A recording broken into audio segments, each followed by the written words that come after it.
여러분, 회사에 꼭 한 명씩 있죠? 일은 기가 막히게 잘하는데 상사 말은 죽어도 안 들어서 미움받는 동료. 그런데 500년 전 조선에도 역대급으로 찍힌 부하 직원이 있었습니다.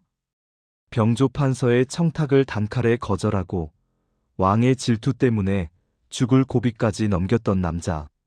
하지만 결국 역사가 선택한 건 그를 괴롭힌 상사가 아닌 고집불통 이순신이었습니다.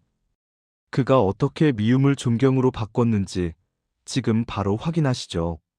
조선의 무관 이순신을 떠올릴 때 우리는 흔히 거북선을 지휘하며 바다를 호령하는 성웅의 모습을 상상합니다. 하지만 영웅의 탄생 뒤에는 누구나 겪었을 법한, 아니 그보다 훨씬 처절했던 사회초년생 시절의 고뇌가 있었습니다. 이순신은 28이라는 늦은 나이에 무과에 도전했고 첫 시험에서 말에서 떨어지는 사고를 당한 뒤 32이 되어서야 겨우 관직에 나선 늦깎이 신입이었습니다. 그가 처음으로 마주한 세상은 정의와 법도가 아닌 연줄과 비리로 얽힌 거대한 벽이었습니다. 오늘날의 우리가 직장에서 마주하는 부당한 상사, 불합리한 조직 문화가 500년 전 이순신의 앞에도 놓여 있었습니다. 그는 왜 적당히 타협하지 않았을까요? 왜 굳이 가시밭길을 자처하며 상사의 눈밖에 났을까요? 그 전설적인 학명의 시작으로 들어가 봅니다. 서기 1579년 이순신이 정팔품 훈련원 봉사로 재직하던 시절입니다. 당시 군 인사를 담당하는 최고의 상사, 지금으로 치면 국방부 장관 격인 병조판서 서익이 사람을 보냅니다. 명령은 간단했습니다. 나와 가까운 사람 한 명을 특진시키라는 청탁이었습니다. 당시 조선 관료 사회에서 권력자의 청탁은 일종의 관례였습니다. 상급자의 지시를 거절하는 것은 곧 자신의 앞길을 막는 자살행위나 다름없었죠. 하지만 이순신은 이 명령을 받고 잠시의 고민도 없이 거부합니다. 그는 인사 기록을 담당하는 관리로서 승진 요건이 되지 않는 사람을 올리는 것은 국가의 기강을 흔드는 일이라고 판단했습니다. 단순히 못하겠습니다라고 버틴 것이 아닙니다. 이순신은 조선의 법전인 경국대전을 들고 상사를 찾아갑니다. 그는 예의를 갖추어 절을 올린 뒤 조목조목 반박하기 시작합니다. 대감, 승진에는 법령에 정해진 순서와 절차가 있습니다. 실력이 부족한 이를 높은 자리에 올리는 것은 공을 세운 다른 군사들의 사기를 꺾는 일이며 이는 곧 국방의 공백으로 이어집니다. 법도에 어긋나는 일을 어찌 제가 감당하겠습니까? 이 말은 상사 서익에게 엄청난 굴욕감을 주었습니다. 새파란 부하가 감히 법을 들먹이며 나를 가르치려 들다니. 서익의 마음속에는 이순신에 대한 깊은 증오가 싹트기 시작했습니다. 이것이 이순신이 평생 짊어지게 될 상사복 없는 인생의 서막이었습니다. 주변 동료들은 이순신을 걱정하며 충고했습니다. 이복의 이 봉사 적당히 한 번만 눈 감아주면 편할 것을 왜 사서 고생을 하는가? 자네만 청렴하다고 세상이 바뀌는 게 아니네. 하지만 이순신의 대답은 단호했습니다. 처음 한 번을 눈 감으면 두 번째는 당연해지고 세 번째는 법이 사라진다. 그는 알고 있었습니다. 군대라는 조직에서 인사가 무너지면 전투에서 승리할 수 없다는 것을요. 그는 단순히 고집을 부린 것이 아니라 자신이 지켜야 할 본질이 무엇인지 정확히 꿰뚫고 있었습니다. 상사에게 예쁨 받는 부하보다 나라에 필요한 관리가 되기로 결심한 순간이었습니다. 서익은 이순신을 잊지 않았습니다. 얼마 후 그는 이순신을 지방의 한직으로 좌천시키는 보복 인사를 단행합니다. 하지만 이순신은 묵묵히 짐을 쌌습니다. 그는 어디를 가든 자신이 맡은 바 임무를 완벽하게 수행했습니다. 상사가 자신을 감시하고 꼬투리를 잡으려 한다는 것을 알았기에 그는 더욱 철저하게 원칙을 지켰습니다. 함경도 동구비보 권관으로 있을 때도, 건원보 권관으로 있을 때도 상사들의 시기와 견제는 계속되었습니다. 서익은 이순신이 작은 실수라도 하기를 기다리며 암행어사나 검열관을 보내 그를 조사하게 했습니다. 그러나 돌아오는 보고는 늘 한결같았습니다. 이순신이라는 자는 털어도 먼지 하나 나지 않으며 오히려 군사들의 존경을 한 몸에 받고 있습니다. 앞에서 우리는 완벽주의자 신입 이순신이 거대한 권력에 맞서는 모습을 보았습니다. 그는 상사에게 미움받는 것을 두려워하지 않았습니다. 오히려 그 미움이 자신을 더욱 단단하게 만드는 담금질이라고 믿었습니다. 만약 이순신이 이때 서익의 청탁을 들어주고 권력의 줄을 잡았더라면 어땠을까요? 아마 그는 적당히 승진하여 편안한 삶을 살았을지도 모릅니다. 하지만 그랬다면 위기의 순간 나라를 구한 성웅 이순신은 존재하지 않았을 것입니다. 상사에게 미움받더라도 끝까지 지켜낸 그 원칙이 훗날 13척의 배로 133척을 상대하는 기적의 밑거름이 된 것입니다.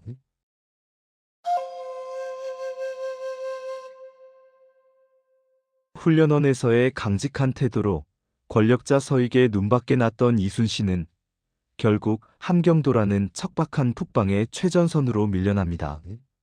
하지만 이순신은 좌천된 곳에서도 결코 대충 일하는 법이 없었습니다. 서기 1587년 그는 조삼만호라는 직책을 맡아 북방의 작은 섬 녹둔도를 지키게 됩니다. 녹둔도는 당시 조선의 영토였지만 여진족의 약탈이 빈번한 위험한 접경지였습니다. 이순신이 이곳에 도착했을 때 마주한 현실은 참담했습니다. 성벽은 낡아 허물어져 가고 있었고 병사들은 굶주림과 추위에 지쳐 있었으며 무기는 제대로 관리되지 않은 상태였습니다.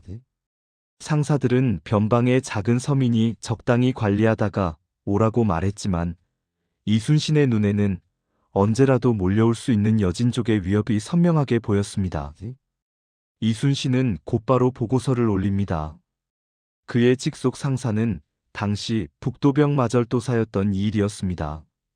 이일은 무관으로서 어느 정도 능력을 인정받던 인물이었지만 성격이 오만하고 자신의 안위만을 생각하는 전형적인 정치적 군인이었습니다. 이순신은 보고서에 이렇게 적었습니다. 녹둔도는 적의 침입 경로에 있어 방어 인력이 턱없이 부족합니다. 적어도 군사 수백 명을 더 증원해 주시고 식량을 비축할 수 있는 창고를 보강해 주십시오. 하지만 상사 이일의 대답은 싸늘했습니다. 지금 조정에서도 예산이 부족하다고 난리인데 자네는 왜 그리 겁이 많은가? 있는 병력으로 잘 막아보게. 이일에게 이순신은 그저 피곤하게 구는 부하일 뿐이었습니다. 이순신은 포기하지 않고 여러 차례 증언을 요청했지만 이일은 이를 묵살했습니다. 이것이 훗날 벌어질 비극의 시초였습니다. 1587년 가을, 농사가 끝나고 추수가 시작되던 무렵이었습니다. 여진족 추장 마니은계가 이끄는 기마병들이 새벽에 안개를 뚫고 녹둔도로 몰려왔습니다. 수백 명의 여진족이 쏜 화염 화살이 마을을 뒤덮었고 조선의 병사들은 수적 열세 속에서 처절한 사투를 벌였습니다. 이순신은 직접 칼을 빼들고 최전선에서 병사들을 독려했습니다. 다리에 화살을 맞으면서도 그는 멈추지 않았습니다. 비록 군사가 부족해 백성들이 납치되는 것을 완전히 막지는 못했지만 이순신의 결사항전 덕분에 여진족은 큰 피해를 보고 퇴각했습니다. 이순신은 부상당한 몸을 이끌고 끝까지 적을 추격하여 납치된 백성 60여 명을 구출해내는 전공을 세웠습니다. 사실상 이순신이 아니었다면 녹둔도는 그날 지도에서 사라졌을 것입니다. 전투가 끝난 후 이일이 녹둔도에 도착했습니다. 그는 처참한 광경을 보고 사태의 심각성을 직감했습니다. 만약 이 사실이 조정에 보고되면 증언 요청을 묵살했던 자신에게 책임이 돌아올 것이 뻔했습니다. 출세가도를 달리던 이일에게 이것은 치명적인 오점이었습니다. 이일은 비겁한 결단을 내립니다. 모든 책임을 현장 지휘관인 이순신에게 씌우기로 한 것입니다. 이 일은 이순신을 불러 호통을 쳤습니다. 자네가 방비를 소홀히 하여 나라의 백성들이 다치고 영토가 더럽혀졌으니 이 죄를 어찌 다 갚으려 하는가? 이순신은 당당하게 반박했습니다. 제가 수차례 증언을 요청하지 않았습니까? 그때 장군께서 보낸 답장은 무엇이었습니까? 저는 부상당한 몸으로 끝까지 적을 막았습니다. 그러나 이 일은 이순신의 말을 듣지 않았습니다. 오히려 이순신을 포박하고 패전의 주범으로 몰아 조정에 장계를 올렸습니다. 사형까지 당할 수 있는 절체절명의 위기였습니다. 조정에서는 이순신의 억울함을 어느 정도 인지했습니다. 그의 평소 성품과 이 일의 보고 내용이 앞뒤가 맞지 않았기 때문입니다. 결국 사형은 면했지만 이순신은 관직을 박탈당하고 병사로 강등되어 복무하는 백이종군의 처벌을 받게 됩니다. 그는 이름 없는 사졸이 되어 차가운 북방의 바람을 맞으며 다시 총을 들었습니다. 자신을 모함한 상사 이일 밑에서 병사로 근무해야 하는 수치스러운 상황이었습니다. 보통 사람이라면 울분을 참지 못하고 포기하거나 상사를 저주했겠지만 이순신은 묵묵히 견뎠습니다. 그는 자신의 억울함을 말로 풀기보다 실력으로 증명하기로 했습니다. 얼마 후 벌어진 시전부락 전투에서 이순신은 적장을 생포하는 큰 공을 세웁니다. 이 일은 이순신의 공적을 인정하지 않을 수 없었고 덕분에 이순신은 다시 관직을 회복할 수 있었습니다. 하지만 이 사건은 이순신의 가슴속에 깊은 상처를 남겼습니다. 적보다 무서운 것은 동료의 시기이며 칼보다 날카로운 것은 상사의 책임 회피다라는 사실을 뼈저리게 느낀 것입니다. 우리는 잎에서 비겁한 상사 이일과 그에 맞선 이순신의 모습을 보았습니다. 이 일은 자신의 자리를 지키기 위해 유능한 부하를 희생시켰지만 이순신은 그 절망적인 상황 속에서도 자신의 본분을 잊지 않았습니다. 이 사건은 훗날 임진왜란 때 이순신이 부하들을 대하는 태도에 큰 영향을 미칩니다. 그는 상사로부터 받은 상처를 부하들에게 되물림하지 않았습니다. 대신 모든 공적은 부하들에게 돌리고 모든 책임은 자신이 지는 진정한 리더의 길을 걷기로 결심합니다. 억울한 죄인이 되었던 경험이 그를 더 깊고 넓은 가슴을 가진 장군으로 성장시킨 것입니다.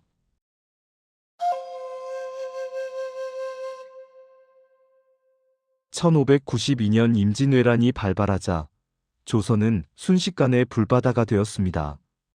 왕은 궁을 버리고 의주로 피란을 떠났고 백성들은 도탄에 빠졌습니다. 나라의 운명이 풍전등화와 같던 그때 남쪽 바다에서 믿기지 않는 소식들이 들려오기 시작합니다. 거북선이 나타나 왜군을 격파했다는 소식, 옥포에서, 당포에서, 그리고 한산도에서 이순신이 연전연승을 거두며 바다를 완전히 장악했다는 소식들이었습니다. 절망에 빠졌던 조선의 백성들에게 이순신은 살아있는 신과 같았습니다. 왕은 우리를 버렸지만 이순신 장군은 우리를 지켜준다는 말이 거리마다 퍼져나갔습니다. 하지만 의주에서 이 소식을 듣고 있던 조선의 왕, 선조의 얼굴은 기쁨보다는 묘한 어둠이 드리워져 있었습니다. 선조는 영리한 왕이었지만 동시에 지독할 정도로 자격지심이 강한 인물이었습니다. 그는 적통이 아닌 반계 승계라는 태생적 한계를 극복하기 위해 늘 권위와 정통성에 집착했습니다. 그런데 전쟁이 터지자 자신은 비겁하게 피란을 왔고 이름 없는 무관이었던 이순신은 온 나라의 칭송을 받는 민중의 별이 된 것입니다. 선조에게 이순신의 승전보는 더 이상 구국의 소식이 아니었습니다. 그것은 자신의 무능함을 비추는 거울이었고 자신의 왕권을 위협하는 거대한 칼날로 느껴지기 시작했습니다. 이순신이 백성의 마음을 얻으면 전쟁이 끝난 뒤 그 칼끝이 나를 향하지 않겠는가? 질투라는 괴물이 왕의 마음을 갉아먹기 시작한 것입니다. 전쟁이 길어지며 선조는 이순신을 견제하기 시작합니다. 그 도구로 선택한 인물이 바로 이순신의 라이벌이자 원수와 같았던 원균이었습니다. 선조는 고의적으로 원균을 비호하며 이순신과 갈등을 부추겼습니다. 결정적인 사건은 가토 기요마사의 도의 소식이었습니다. 선조는 이순신에게 바다로 나가 왜군의 증원군을 차단하라는 무리한 명령을 내립니다. 하지만 정보가 불확실했고 복병의 위험이 컸던 바다로 나가는 것은 자살 행위였습니다. 이순신은 현장 지휘관으로서 군사들의 생명을 지키기 위해 신중을 기했습니다. 하지만 선조는 이를 기다렸다는 듯 어명거역이라는 죄목을 씌웁니다. 내가 시키는 대로 하지 않는 부하, 그것은 곧 반역이다. 이것이 선조가 내린 결론이었습니다. 1597년 정유재란의 소용돌이 속에서 구국의 영웅 이순신은 적군이 아닌 아군의 손에 이끌려 한양으로 압송됩니다. 죄목은 조정을 속이고 임금을 무시한 죄였습니다. 영웅을 맞이한 것은 승전잔치가 아니라 차가운 고문실의 형틀이었습니다. 선조는 이순신을 직접 신문하며 그의 기계를 꺾으려 했습니다. 매질이 가해지고 뼈가 깎이는 고통 속에서도 이순신은 비굴하게 목숨을 구걸하지 않았습니다. 신은 오직 나라와 백성을 위해 싸웠을 뿐입니다. 이순신의 이 올곧은 대답은 오히려 선조를 더욱 미치게 만들었습니다. 자신은 가지지 못한 그 당당함이 왕을 더욱 초라하게 만들었기 때문입니다. 선조는 진심으로 이순신을 죽이고 싶어 했습니다. 하지만 정탁을 비롯한 몇몇 대신들이 목숨을 걸고 장군을 죽이면 나라의 바다가 무너집니다라고 간언한 덕분에 겨우 사형을 면하게 됩니다. 이순신은 고문으로 만신창이가 된 몸을 이끌고 감옥을 나옵니다. 다시 한번 관직이 없는 사졸의 신분으로 돌아간 백의종군의 길이었습니다. 그런데 하늘도 무심하시지 그를 만나러 배를 타고 올라오시던 노무께서 돌아가셨다는 비보가 전해집니다. 효심이 지극했던 이순신에게 이것은 육체의 고문보다 수만 배 더한 고통이었습니다. 나라는 나를 버리고 임금은 나를 죽이려 하고 이제 세상에 하나뿐인 어머니마저 곁을 떠난 것입니다. 텅 빈 들판에 홀로 서서 울음을 삼키던 이순신의 모습은 역사상 가장 고독한 영웅의 뒷모습이었습니다. 내가 지키려 했던 이 나라와 상사는 정녕 나를 이토록 미워하는가? 이번 파트에서 우리는 최고의 상사 선조에게 미움받던 부하 이순신의 처절한 순환기를 보았습니다. 선조의 질투는 이순신의 모든 것을 앗아갔습니다. 계급, 명예, 그리고 사랑하는 가족까지 말입니다. 하지만 여기서 이순신이 우리와 다른 점이 드러납니다. 보통의 사람이라면 세상에 등을 돌리고 복수를 꿈꿨겠지만 이순신은 그 미움을 사사로운 감정으로 갚지 않았습니다. 그는 여전히 자신을 미워하는 왕이 다스리는 그 땅과 그 왕이 버린 백성들을 위해 다시 한번 칼을 갈았습니다. 그가 다시 바다로 돌아갔을 때 남아있는 것은 단 13척의 배뿐이었습니다. 미움이라는 거대한 파도 속에서 그는 이제 인류 역사상 가장 위대한 전투를 준비하기 시작합니다. 그에게 상사의 미움은 더 이상 중요하지 않았습니다. 오직 지켜야 할 본질만이 그의 가슴 속에서 불타고 있었습니다.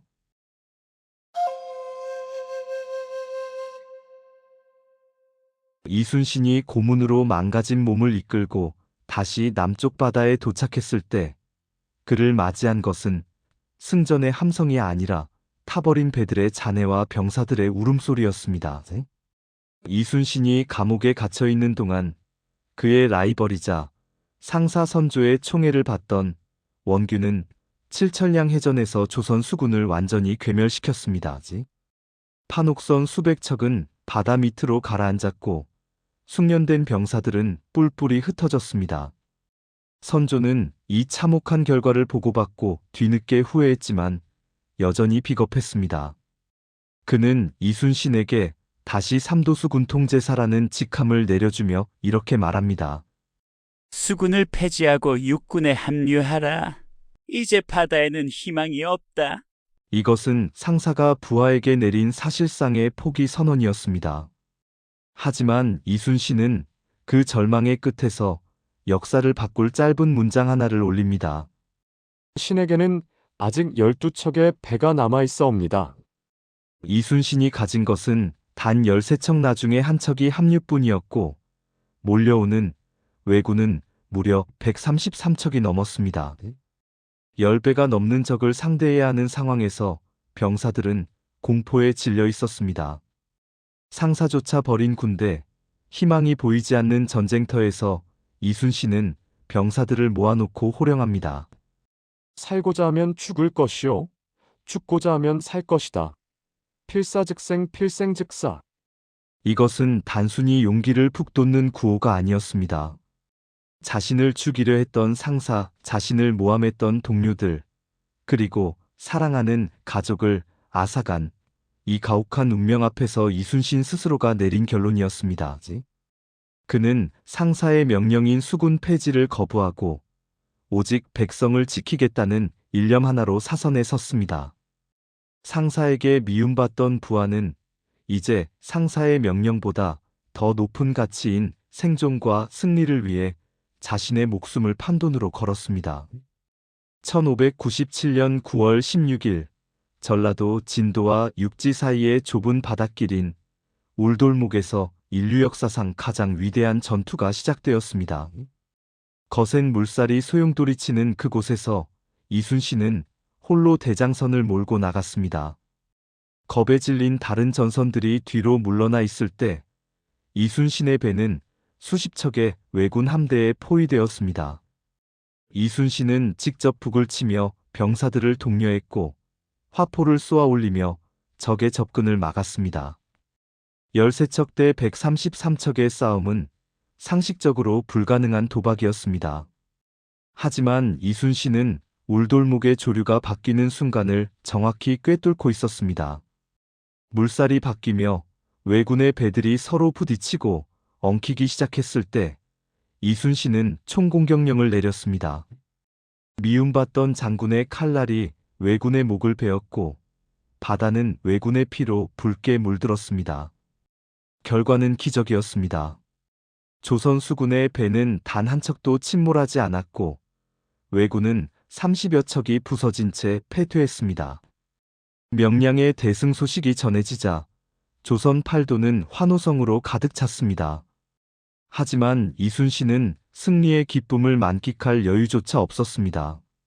승전 직후 왜군은 보복으로 이순신의 고향을 습격했고 그의 셋째 아들면을 살해했습니다. 나라를 구한 대가는 너무나 가혹했습니다. 상사 선조는 여전히 그를 불신했고 아들은 아버지를 대신해 목숨을 잃었습니다. 이순신은 난중일기에 이렇게 적었습니다. 천지가 어둡고 해조차 빛을 잃었구나. 내 아들아, 네가 죽고 내가 사니 이런 어긋난 일이 어디 있는가. 상사에게 미움받으면서도 끝까지 지켜낸 나라였지만 그 나라가 그에게 준 것은 사랑하는 자식의 시신뿐이었습니다. 전쟁은 이제 막바지로 치달았습니다.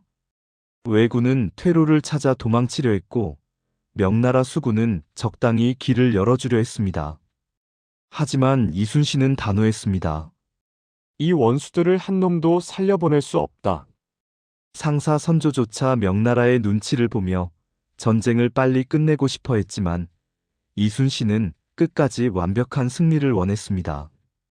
그것이 이 땅을 유린한 적들에 대한 최소한의 예의이자 죽어간 백성들에 대한 약속이었기 때문입니다. 노량해전이 벌어지던 날 밤 이순신은 하늘에 기도했습니다. 이 원수들을 멸할 수만 있다면 오늘 죽어도 여한이 없나이다. 그는 이미 알고 있었을지도 모릅니다. 전쟁이 끝나고 살아 돌아간들 자신을 시기하는 왕 선조가 자신을 살려두지 않을 것임을 말입니다. 상사에게 미움받던 장군에게는 어쩌면 전장에서의 명예로운 죽음이 유일한 안식처였을지도 모릅니다. 그는 자신을 버린 상사의 명령 대신 자신이 지켜야 할 바다를 선택했습니다. 상사의 미움은 그를 고문하고 아들을 앗아갔지만 그의 영혼까지 꺾지는 못했습니다.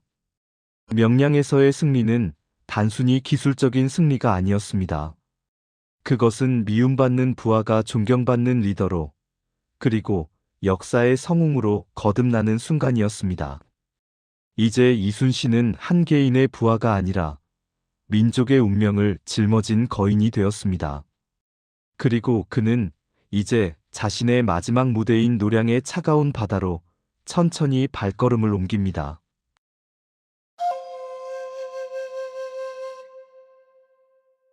서기 1598년 11월 19일, 노량의 차가운 바다에는 여전히 화약 연기가 가득했습니다.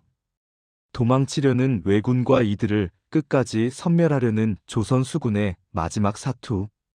그 중심에 이순신이 있었습니다. 그런데 여기서 우리는 한 가지 의문을 던져야 합니다. 이순신은 왜 그토록 처절하게 마지막 전투에 집착했을까요? 당시 조정의 분위기는 전쟁을 빨리 끝내는 것에 급급했습니다. 심지어 그를 미워하던 상사 선조는 전쟁이 끝나면 이순신을 어떻게 처리할지 이미 고민하고 있었습니다. 살아남아 승전 보고를 하러 온 그를 과연 내가 살려둘 수 있을까? 이것이 왕의 속내였습니다. 이순신 역시 이를 모를 리 없었습니다. 그는 자신이 살아서 육지로 돌아가는 순간 다시 한번 고문과 질투의 제물이 될 것임을 예감했습니다. 노량에서의 치열함은 어쩌면 자신을 미워하는 상사가 다스리는 세상 대신 역사가 기다리는 바다를 선택한 고독한 결단이었을지도 모릅니다.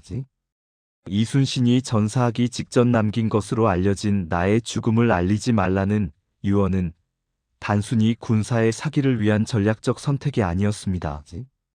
그것은 평생 상사에게 시달리고 동료에게 모함받고 조직에서 배척당했던 한 인간이 마지막으로 남긴 자기 증명이었습니다. 그는 죽음의 순간까지도 상사의 명령이나 타인의 시선에 휘둘리지 않았습니다. 왕이 나를 미워해도 세상이 나를 알아주지 않아도 나는 나의 일을 완수한다. 이것이 이순신이 평생 고뇌하며 지켜온 삶의 태도였습니다. 그는 영웅이 되기 위해 싸운 것이 아니라 스스로에게 부끄럽지 않은 인간이 되기 위해 싸웠습니다. 그 고뇌의 무게는 우리가 월요일 아침 출근길에 느끼는 중압감보다 수만 배는 더 무거웠을 것입니다. 오늘날 우리도 이순신과 닮은 길을 걷고 있습니다. 상사의 부당한 지시에 밤잠을 설치고 원칙을 지키려다 융통성 없는 사람으로 낙인 찍히며 공적은 가로채이고 책임만 떠안는 일들이 매일같이 벌어집니다. 이순신의 이야기가 우리에게 주는 진짜 교훈은 그처럼 훌륭한 업적을 세워라가 아닙니다. 미움받더라도 너의 본질을 잃지 말라는 것입니다. 이순신은 자신을 미워하는 상사 선조를 이기려 하지 않았습니다. 대신 그는 선조가 결코 도달할 수 없는 압도적인 실력과 흔들리지 않는 원칙의 영역으로 자신을 밀어넣었습니다. 상사의 질투는 짧지만 원칙이 남긴 향기는 500년을 갑니다. 전쟁이 끝나고 수백 년이 흘렀습니다. 이순신을 시기했던 선조도, 그를 모함했던 이일과 원균도 모두 역사의 뒤안길로 사라졌습니다.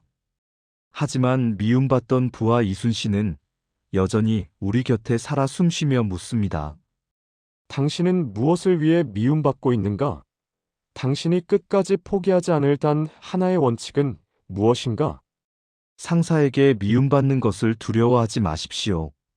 중요한 것은 누군가의 평가가 아니라 당신이 걷고 있는 그 길의 끝에 무엇이 남느냐는 것입니다. 이순신처럼 치열하게 고민하고 고독하게 버텨내십시오. 역사는 결국 가장 뜨겁게 고뇌했던 사람의 편을 들어줄 것입니다. 지금까지 역사담소였습니다. 이야기 함께 들어주셔서 진심으로 감사드립니다. 지금 혹시 상사와의 갈등 때문에 잠 못 이루고 계신가요? 적당히 타협하고 싶은 유혹이 들 때마다 이순신의 열세척을 기억하십시오.